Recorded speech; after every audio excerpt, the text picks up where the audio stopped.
to make their budget public. And National Assembly is full, sorry sir, I'm let me stop pointing at you.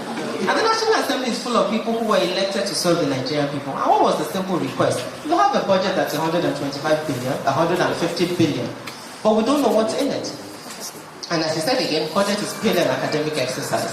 And our question was very simple. How can the National Assembly, the legislature, whose role constitutionally is to check the executive, want to talk about the executive's academic budget when their own budget is not public? It's not done. So they made it public in 2017, but it wasn't public in 2018, neither was it public in 2019, which speaks to the institutional issue with it around it. So it's not, so Saraki did it because he believed in it for good PR, whatever reason that he did it, and we applauded him at the time. And it was also the reason why the budgets haven't been made public. We could then host a datathon that budget hosted that basically said, okay, this is the budget that you made public, let's look at it. And of course we see computers, the same computers year in, year out. So we stripped the budget and it went, if I'm not mistaken, from 125 billion, and we said what we really need is about 55 billion. Because to really do the work without buying cars every year, buying computers every 4 years, or every year, this is what you need to get work done. And then I'll end with, on your comment about Shore. Yes, you might not like Shore's style. Not a lot of people don't. But is there a place to meet Nigerian youth who are angry with someone who speaks their language, someone who can mobilize? Now, how that then gets translated into sort of constructive action is a different conversation. But is there a place to actually take a segment of the population that don't feel a part of the process and give them a voice and a platform? Oh, most definitely. I mean, his ideology is socialist. I'm not a socialist. But we cannot dismiss his style, because if he's able to get 34,000 votes, higher than, I think it was number 5 or 6 in terms of the presidential elections, it speaks to something that he's speaking to a demographic. And we will do well not to disregard that demographic. Now, if I turn this way, a couple of comments on the things that have been discussed. I think one of the challenges, it's very interesting when Tolu asked the question around who here would like Shehu to be reappointed. Maybe I think 2 people put up their hand. And I think it was very interesting around the dynamic of activism, and I agree with Shehu completely, sir. I think, unfortunately, because of where we are, the history of our journey through a military rule led credence and necessity for a few people to be at the front line. Because by sticking your neck out and speaking against an Abacha or Babangida was saying fully well, I'm ready to lose my life. Clearly, was a statement that you said in your actions. And we can't expect the whole country to be like, we're all ready to die. But people were willing to make that sacrifice, including the ultimate sacrifice, which is death. Now, fast forward 20 years post a return to democracy.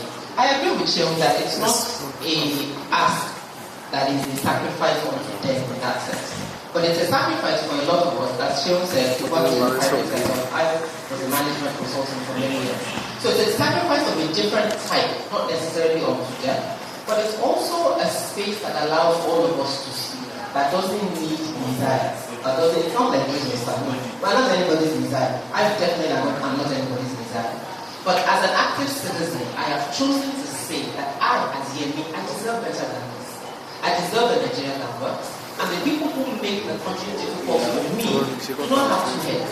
And because they don't have 2 heads, I need to challenge them. Now, that does not then allow other citizens to abdicate their responsibility and either abdicate it to a God and pray in church that God will sort it out, God is in control, and all the other Christianese and whatever else that we say, or abdicate it to a group of people who their life calling it is to be doing Abuja, to be writing freedom of information requests as their work. For me, it's unacceptable.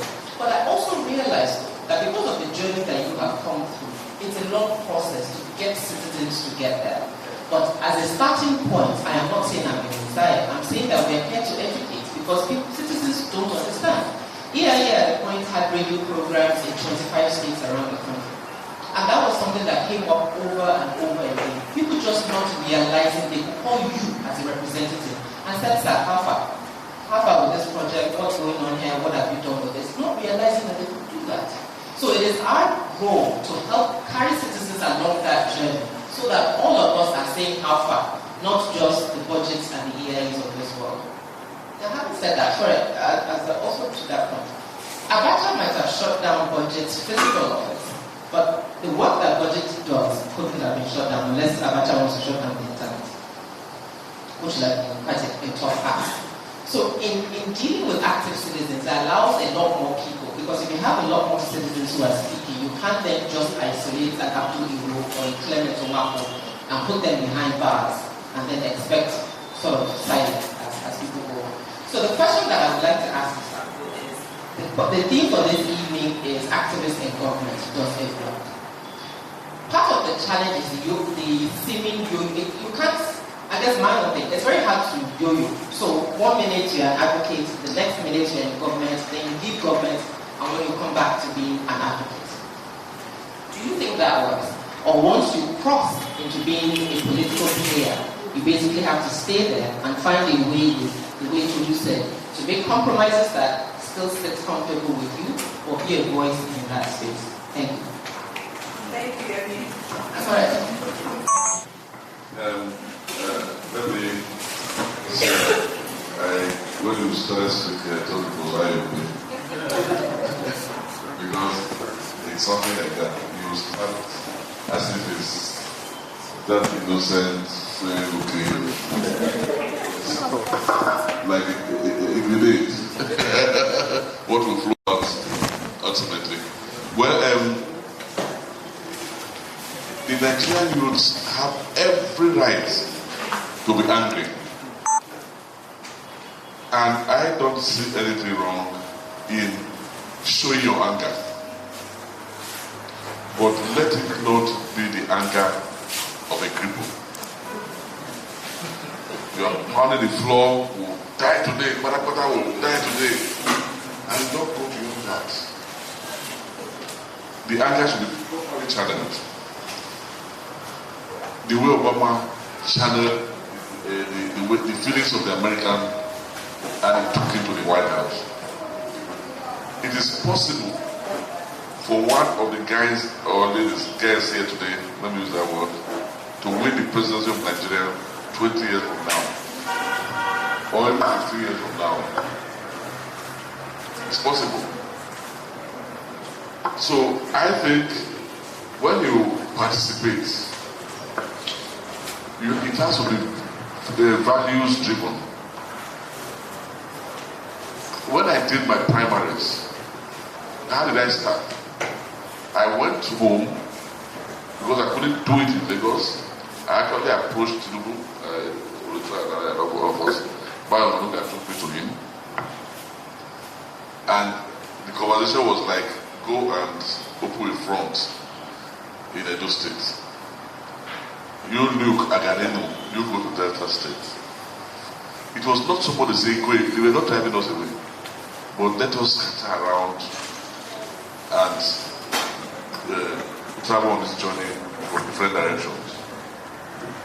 I started with seminars, something like this. I gathered people, and it was so interesting, the number of people who came, the first one I did. You know, then when I did another one, it was bigger. Then some people started noticing my presence. But on the day of my primary, I was going from Lagos to Edo State every weekend for 2 years. On the day of my primary election, 4 people were killed. I didn't even have a pen knife. I didn't know you could kill people. So win the primary. I didn't think it was necessary. I was campaigning all over. From that 1 a.m., I'm on the road. In fact, there was a day I was stuck in the mud. My car could not move. The people that I was driving. That was the day I heard on radio that Bolage had been killed. I was in the middle of nowhere. You know, eventually we had to push the car out, and I said, tomorrow I'm not going to campaign. I will rest. We will have the program fixed, but I didn't go anywhere. You know, how did that happen? Later they said it was the boys were armed robbers. They were killed, they were caught, and they were bombed. The story is a long one, but I didn't know them. You understand? Then,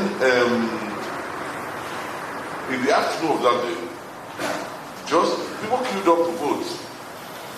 Shortly after the listening, some thugs just came around, carried the ballot papers, snatched all everything, and I could hear shooting. And I was so naked. You know what I'm saying? I was even that myself.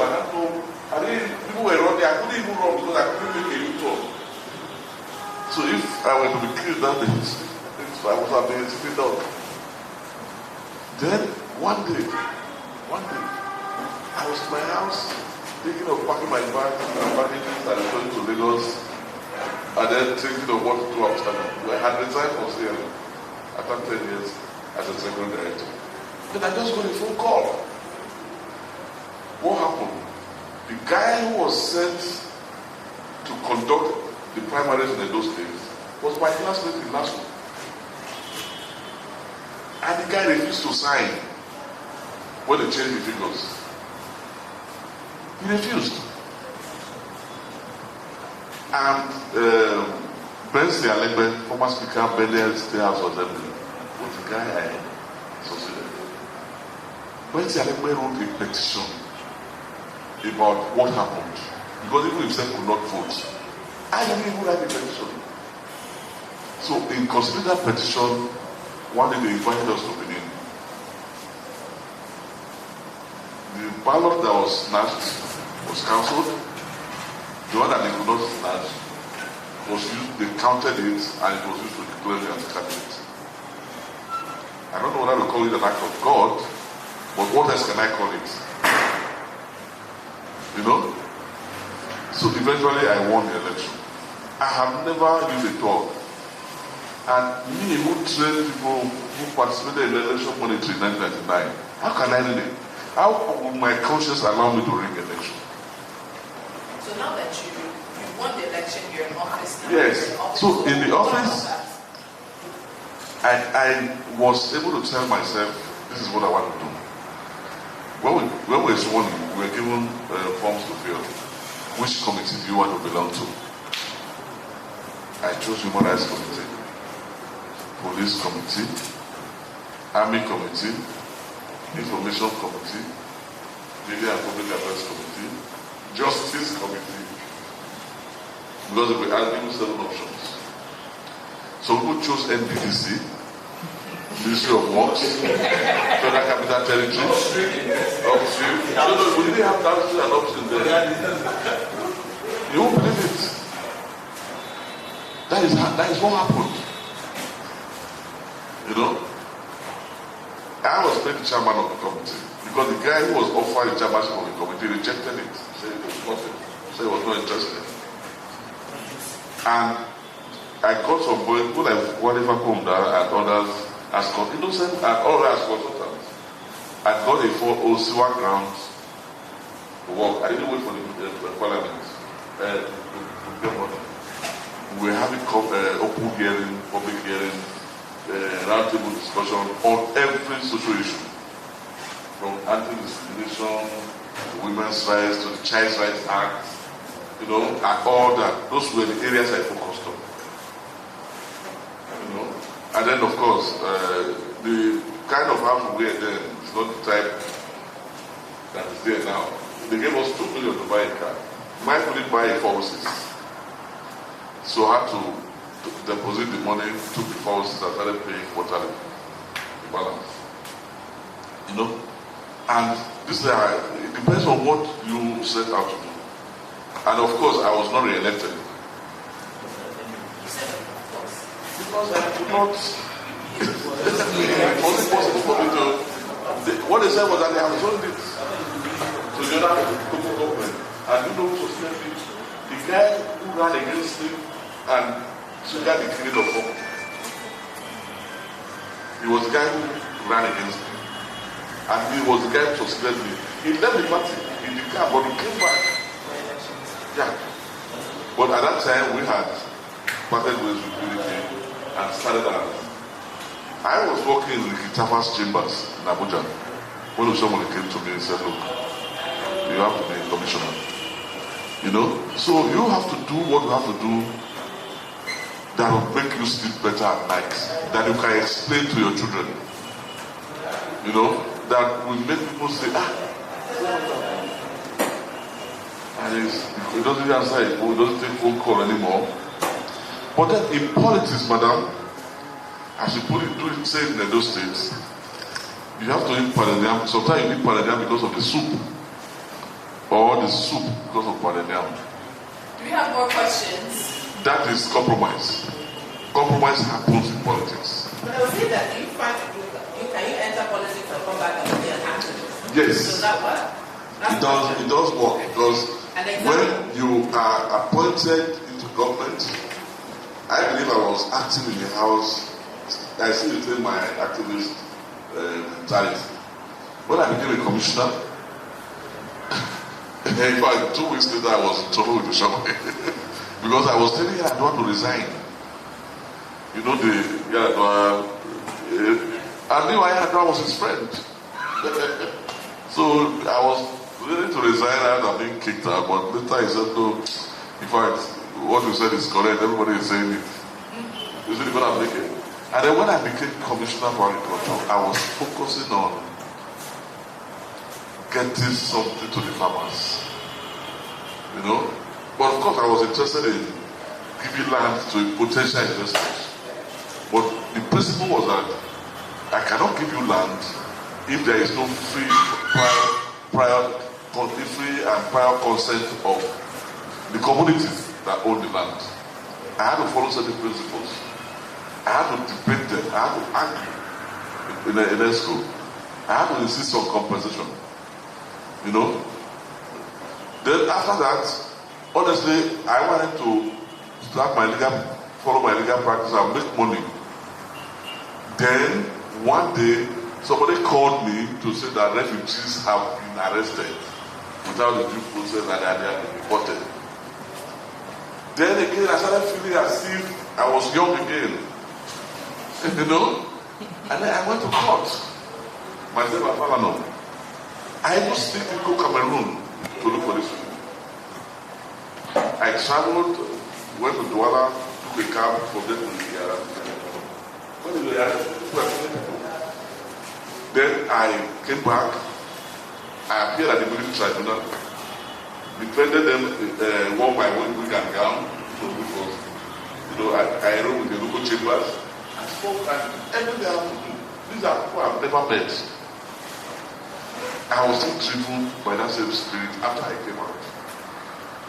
Then I suddenly realized that my son and his colleagues were teaching, 4 of my children were teaching in a refugee camp. IDP camps in Abuja. One was teaching mathematics, the other one was teaching, they were, all of them.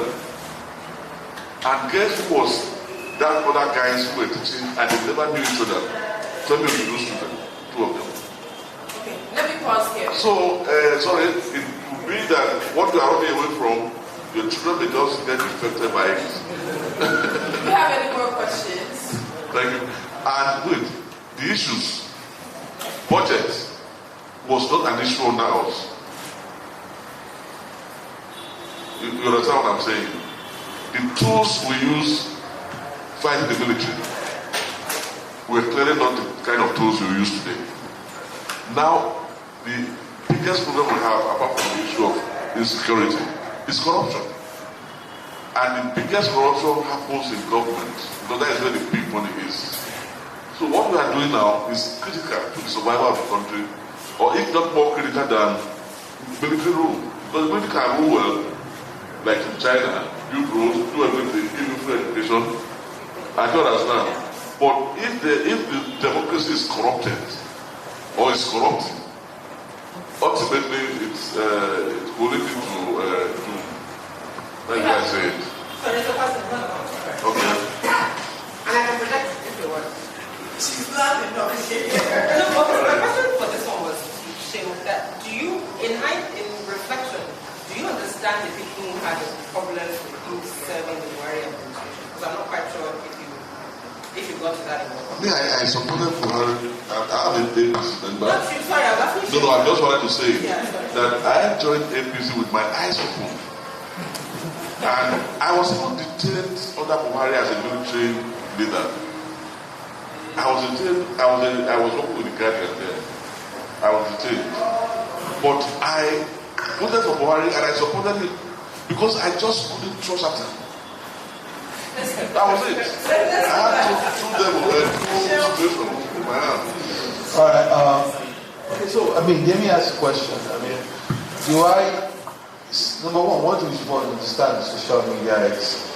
It could be one person speaking in 15 ways. Exactly. So when you see a ton of questions, a whole ton of withdrawal and anger, don't assume that you're talking to like 50 different people.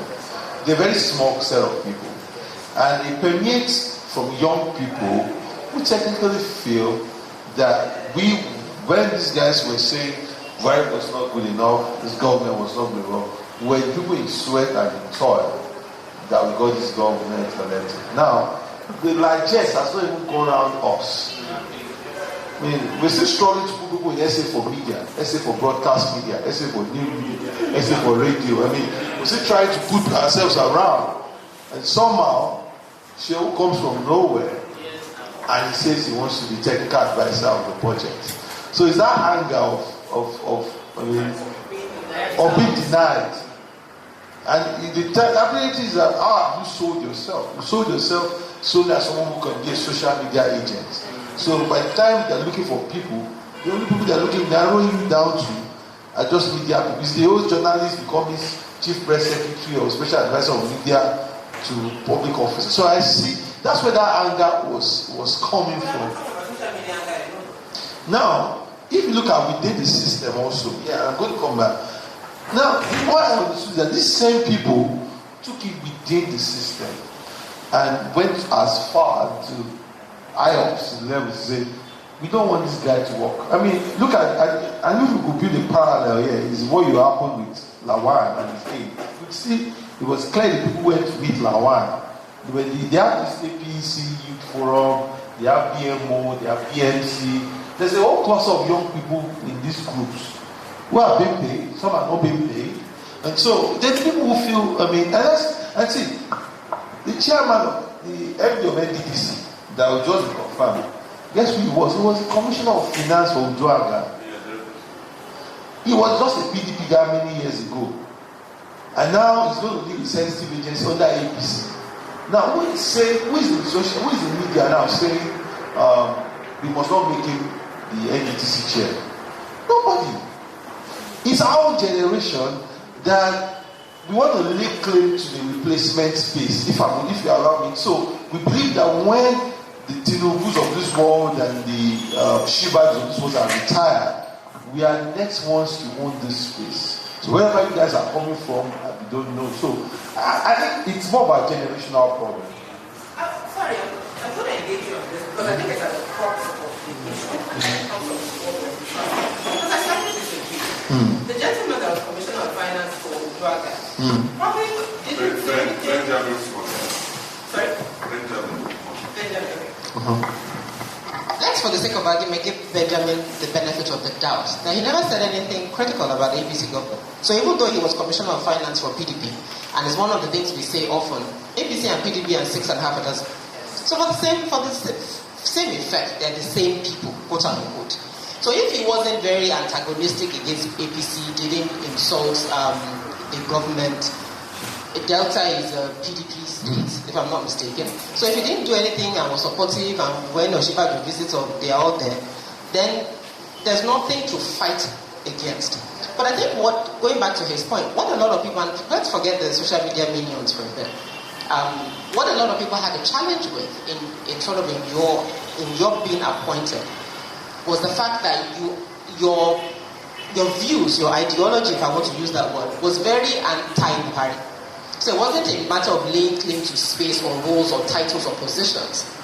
It was because you were very anti-Buhari, so it was an affront. Because I know people within who were like, how can you be so distasteful of this man and this administration, but you want to work for him? What does that mean? Okay. So how do we balance? And I think that for me it ties to your very first point, which means that Nigeria is a bigger project. So I might dislike you and your policies, Buhari-led administration, if you want to use that word. But if my skills and my talents are useful for Nigeria, I'll be glad to put it up front. But are we ready for that? No, I mean, you made a point. So for example, I guess we suffered. I suffered. I was a victim of not telling our stories, and I think it's fine. I mean, budgets, like I said, today we train people in government. We're training the 80 today. We've trained NIPC. So people like Yewande Sadiku, people like Waziri Adeobi, people even in National Assembly, I mean, Saraki, we were all there with them. We've dealt with even the budget office. We don't have to do some work for the budget office. But we chose, I mean, except to read our annual reports. It's not like we're a government office and the next thing we're looking for is a selfie or a picture to say we're doing things. So people could see that side of you asking questions. You know, they never saw that side of you being a partner, supporting and trying to advance the work of government too. And so they, because of your social media conversations, they slap you around as like this is a full-blown critic. I mean, I don't believe in the entire philosophy of government of President Muhammadu. That's true.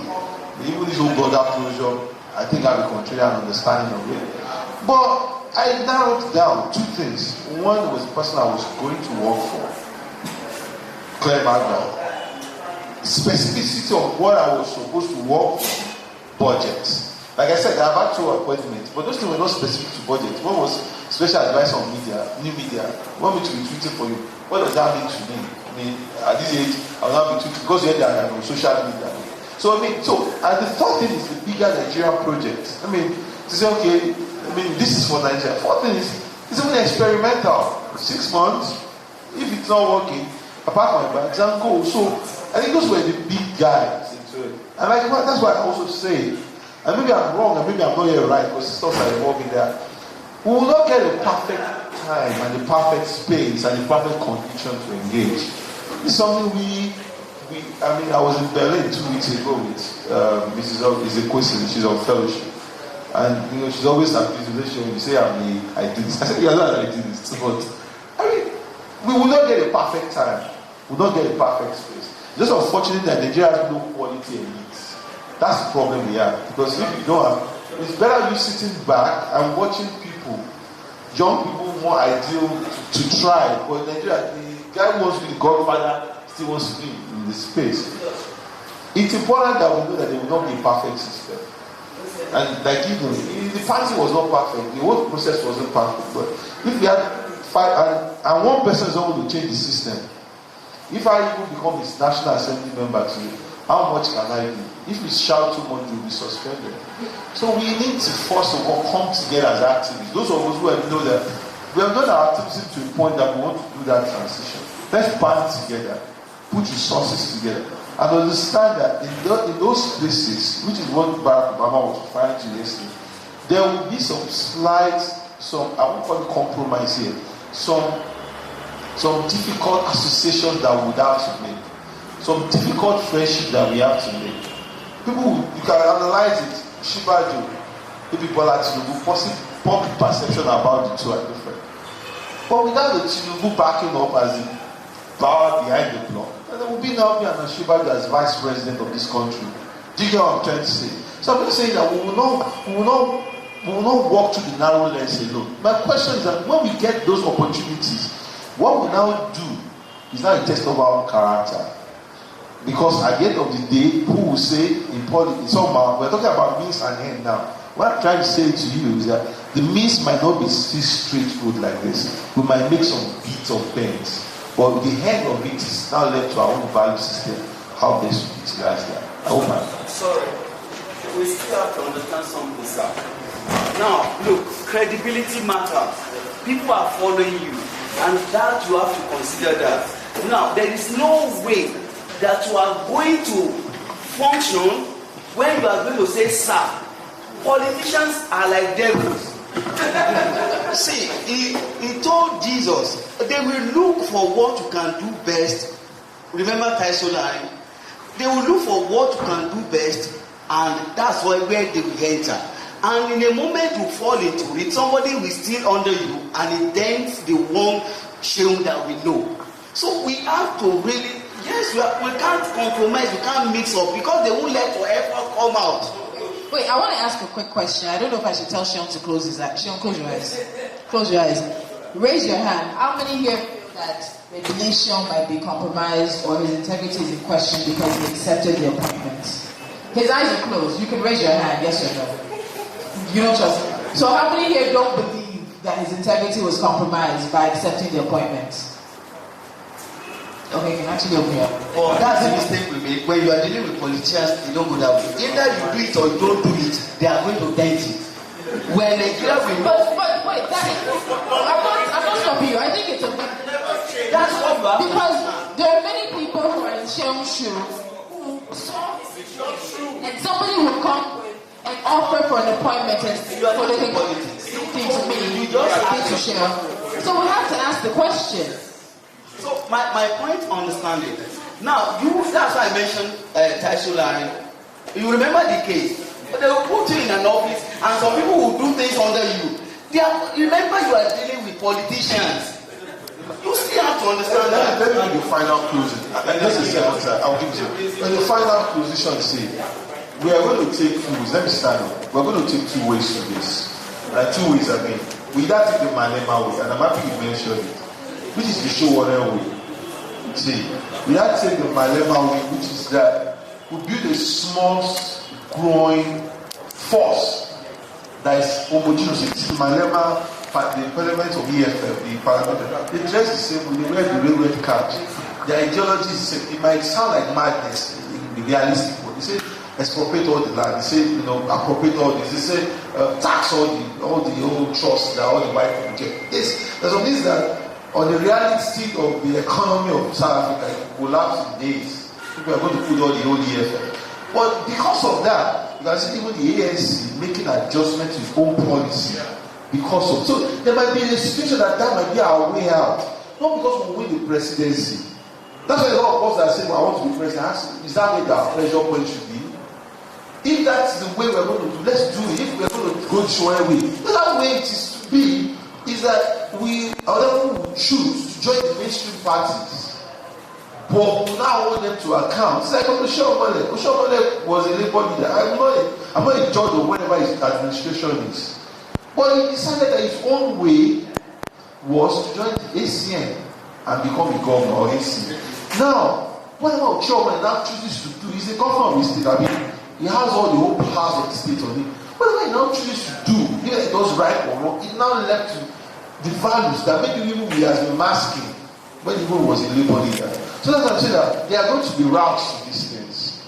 But if we say this is going to be the single way to it, that we're going to tell, if you say, okay, Shewoni will join PDP tomorrow, and even while Shewoni will there's no record that Shewoni will has stolen one naira, demonize him and say, or Shewoni will has, it's just that guy is gone, it's finished.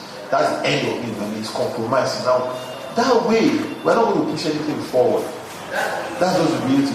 We are dealing with a system that is Nigeria. We're dealing with the populace that are compromised. Everything that you see in Nigeria is also a reflection of us. Just let us accept it. I mean, that's the reality. So, you don't take us. And that's why I'm begging that when we're going to come for 2020 as leaders and then let's decide we're going to support Showore and give more outside, or we're going to enter that same system and form our own block. You know, I'm sorry to go this long. Pastor had his own block. There was Okonjo, there was Chukwuma Soludo, there was Obi, there was Erufai, there was Ifueko, there was who else again? Remember, 6 to 10 people who were their own block, who formed who formed like the economic, technocratic nucleus. The mistake people of Obasanjo made was not to transit them to the politicians. That's why I still spoke with Obi. He said that the problem is that when Obasanjo was going to make his decision in 2007, he asked, okay, the politicians are the ones to choose. So when he looked at the list of the politicians, is it Ibori? Is it Odili? He struck that one out. So he said, okay, we can't choose Duke because Duke is not a common Niger Delta person, it's not a George, it's not a Shekiri. So who do we choose? Oh, there's a new guy called Jonathan. That's only something I'm trying to say. But imagine that, and that's why you see even people in Buhari's cabinet, the Minister of Foreign Affairs. He's not doing politics. Look out. It's true. But somehow we are losing. It looks like we're staying on one side, and we think that the other side is going to be entirely faulty. Somehow it's not going to sustain. So we are going to choose two routes. That's not the way I'm going to end this. Thank you.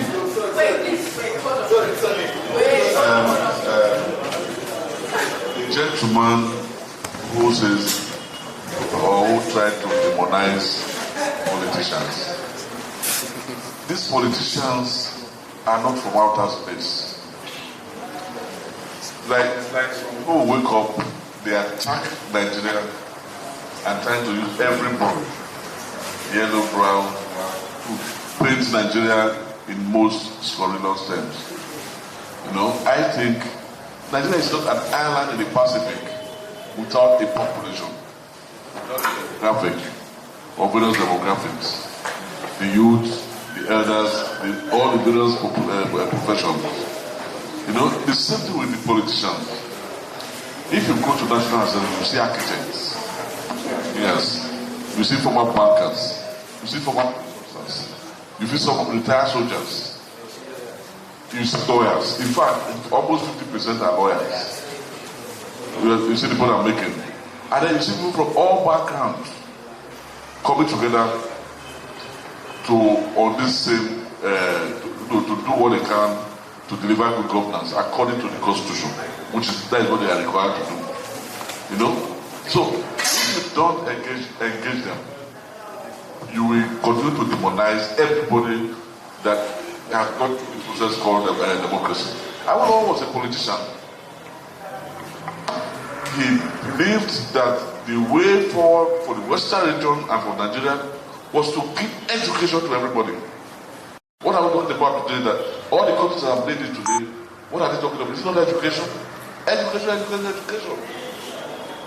You know? So something can come out of a politician. Something good. Ahmed Kano was a politician. He knew he would never be president of Nigeria. But if he had joined the NPC, Northern People's Congress, he probably would have been president of Nigeria or prime minister. But he chose his own path. And today, the American tendency is a permanent tendency in our political calculation, political equation, especially in the northern states. You know? So that is the same thing with Awolowo. Every Yoruba politician is always trying to, they look at you from the Awolowo prism. Can they surpass Awolowo? Can they do like Awolowo? Can they do this? Can they do that? So you have to decide for yourself how you want to be remembered. You have to decide for yourself what you want to do in public life. You have to decide whether you even want to participate in public life or whether sitting on the fence is what you want to be remembered for. So, but if you are socially conscious, since you cannot do it alone, you have to do it with some people, even if they are called politicians. You know? So that is where I see it. We have, we have constitution, we have everything. They may not be perfect, but they have spread out all the rules. We have even financial procedures in the civil service. It is not the absence of rules, but how to enforce those rules, how to ensure that things are done according to rules. The rules that have been set up to do certain things. We've chosen the rule of law. We have chosen federalism. We've chosen democracy, I guess, that we have accepted that democracy works. You know, that we must respect human rights, that we must respect women, that we must protect children from the harmful things, that must clean the environment, that, you know, so you must have to choose your path and work to get something done. So I thank everybody for this opportunity. I know there are a few more questions and contributions, but we really don't have time. We'll formally close, then I will allow you to have access to Abdul and to Sheol. We just want to say a very big thank you on behalf of Enough is Enough Nigeria as well as Budget for your time, sir. Sheol, you're a family member, but we thank you as well. And we thank you for sharing your experiences. And I don't know, you have to decide. At the end of the day, what I take away is we all are active citizens. We cannot hand over power and put pressure on others, but there will be people who will be more in leadership positions than others, we must support them. And at the end of the day, if Nigeria is good, it's good for all of us. Thank you very much for coming. Have a great night. Alright, before you go, we have refreshments, but we won't give you that for the first time. So if it's your first time, please can you just stand up quickly and give you first. We'll give you first.